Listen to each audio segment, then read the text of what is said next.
170 million people. You know, which is still, that figure is still South Africa is a third of our population and has 10 times more power. Pakistan, Egypt are all way ahead of us. Brazil has, 25 times, even though the population is only slightly more than us.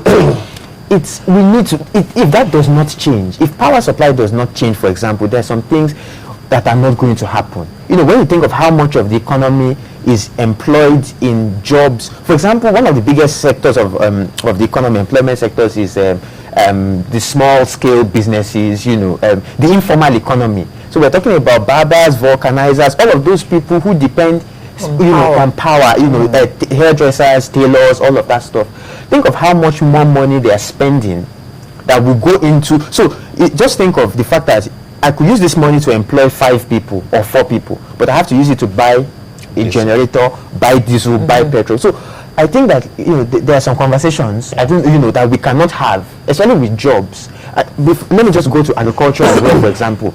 It's actually the biggest employer of labor at the moment. Most people are small holder farmers, single individual plots and all that. 40% of the farm produce in Nigeria is lost because we cannot preserve it, we cannot keep it. There's no power supply to store stuff. We've become net importers of everything, from palm oil to fish to wheat to I understand the Ministry of Agriculture at the federal level is actually buying up whatever produce that farmers come up with. Well, now I think policies are changing and all that, but I think it's just important to know that these things, for example, I think that electricity, for example, is key to any major discussions about job creation. Yeah, go ahead. Talking about agriculture, which is where I was going to go to next, you beat me to it.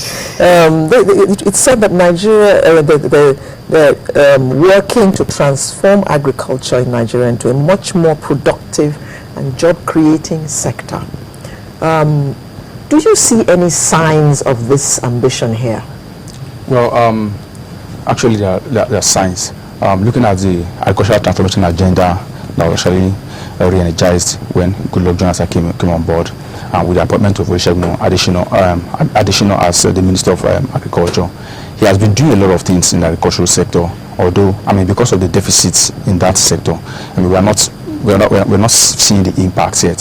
So it's a long process. It's something that requires a whole lot of investment, a lot of proactive, engagement before we begin to see the benefit. But I'm sure I can tell you a whole lot of things have been going on in the agricultural sector. How, for instance, would you get a graduate to leave the city and go and work in a farm in Kwara State, for instance?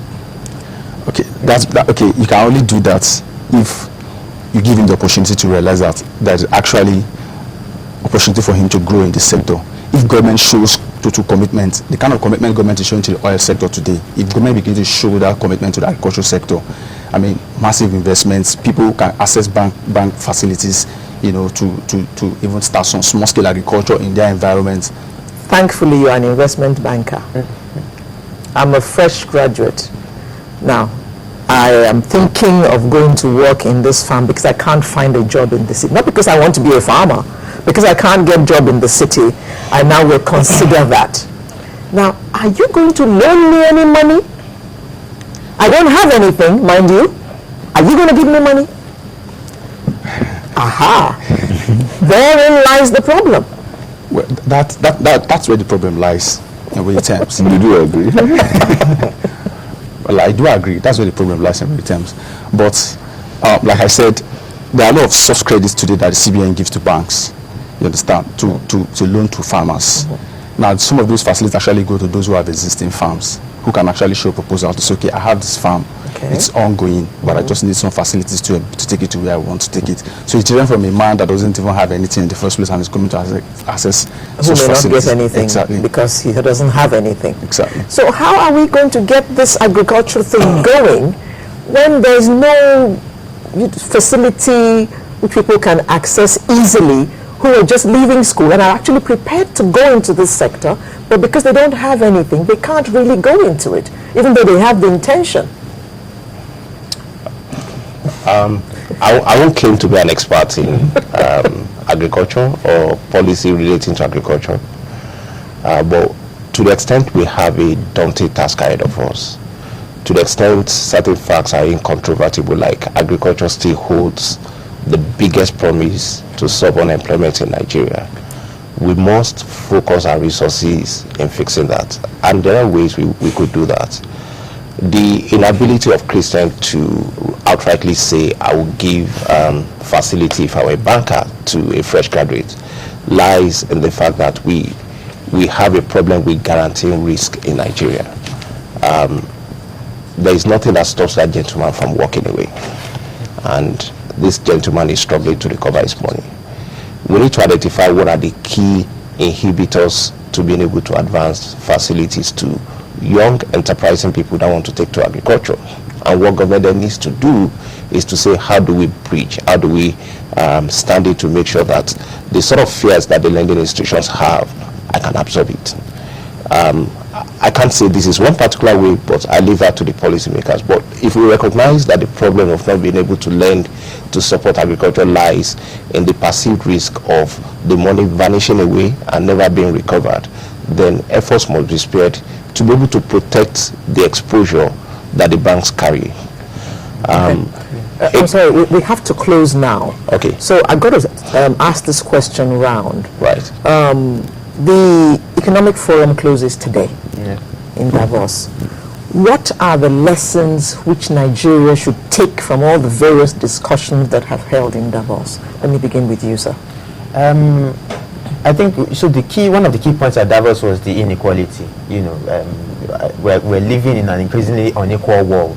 Where larger amounts of wealth are going into the hands of smaller numbers of people, and I guess it's something, as I said, before, that should be up for national debate. And we have the World Economic Forum in Abuja, first time in Nigeria in May. And also it focuses on jobs, on inclusiveness and all that. How do we reduce the gap between the wealthiest and the poorest? How do we just make sure that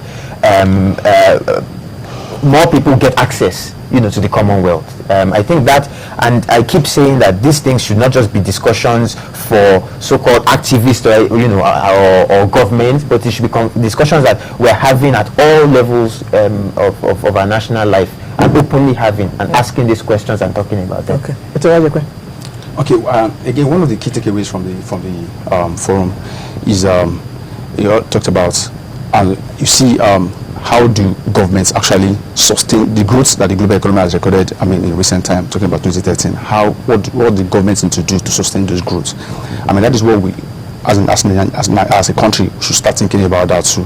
That what do we actually do as a country to ensure that we have growth that goes down the line to affect the lives of so many people. If you look at the WEF that was hosted by South Africa, for example, Tanzania and Ethiopia, the benefit was massive. So if we had the benefit of attending this and we have the opportunity of hosting such too, we should be thinking at the end of this, it's not just about hosting the event. Now, how do we go back to the drawing table? How do we begin to implement the key takeaways of the forum to ensure that they affect the life of every Nigerian? Mr. Fanaday? One of the key lessons coming out of that is the mobility of investable funds all over the world, and we must do our best to make sure that we attract those. The one that we'll be holding in Nigeria in May is a great opportunity to showcase what we've got, but we will only be able to close out on those investable funds if the right atmosphere of security, peace, a strong legal system is in place, contracts are enforceable, and we continue to create an atmosphere that makes us the preferred destination relative to other places that will attract those funds. And make sure you have some power before then, so that we don't go believing that they have to invest heavily in generators and diesel. Right. Thank you very much, gentlemen. We have been chatting with Mr. Tolu Odunlesi, who's a writer, Mr. Gbute Falade, COO, Owando Energy Resources, as well as Mr. Christian Orajekwe, who is an investment banker. Thank you very much, gentlemen, for coming to share your insights with us this morning. Thank you. Sunrise will be back in just a moment. Please don't go anywhere. The world of luxury, Swiss Street Doors, stockist of carefully crafted armored security doors, designed by the world's renowned architects and engineers. Also available are exotic florals, onyx marbles, kitchen cabinets, bespoke wardrobes, panoramic lifts, revolving doors and escalators. Visit Swiss Trade today in Lagos, Abuja, and Port Harcourt.